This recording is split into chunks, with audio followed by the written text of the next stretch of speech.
Le blessé d'attaque de la milice Zahir à Damas dans la nuit du 5 au 6 août dernier ont été protégés par les forces armées de la République démocratique du Congo dans la zone de combat avant leur évacuation. C'est aujourd'hui que ces victimes de la milice Zahir ont été acheminées à Bunia grâce à l'appui logistique de la MONUSCO.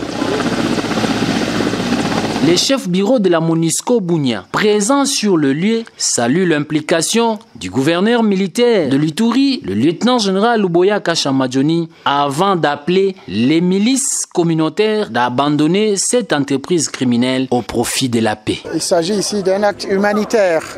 Nous avons été sollicités par le gouverneur pour appuyer les familles, les communautés, qui a lui-même pris en main la situation. Vous avez vu cette maman qui est blessée, elle appartient à cette communauté. Ce n'est pas des étrangers, ce n'est pas des gens qui viennent d'ailleurs.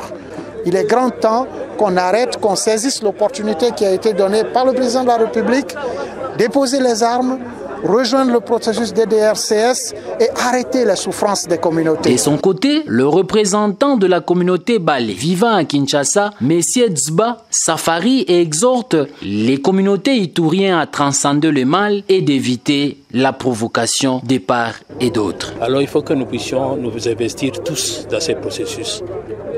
L'émotion est vive, mais il faut tous dépasser. Il faut que nous puissions évoluer. Ainsi, nous voudrions d'abord remercier le gouvernement de la République, à travers le gouvernement provincial, plus particulièrement le gouverneur militaire, qui s'est investi totalement pour que les blessés nous arrivent.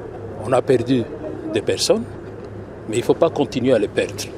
Si on peut en sauver, c'est une très bonne chose. Il faut noter que la prise en charge médicale de ces blessés est assurée par l'unité médicale d'intervention rapide des forces armées. IMIR est une branche des corps de santé militaires déployés en Ituri dans les cartes d'appui médical aux opérations contre les groupes armés. Cette unité médicale de forces armées mène les actions humanitaires aux victimes civiles en zone de conflit pendant cette période de l'état de siège, dont l'objectif final est de sauver des vies humaines en administrant des soins de santé de qualité.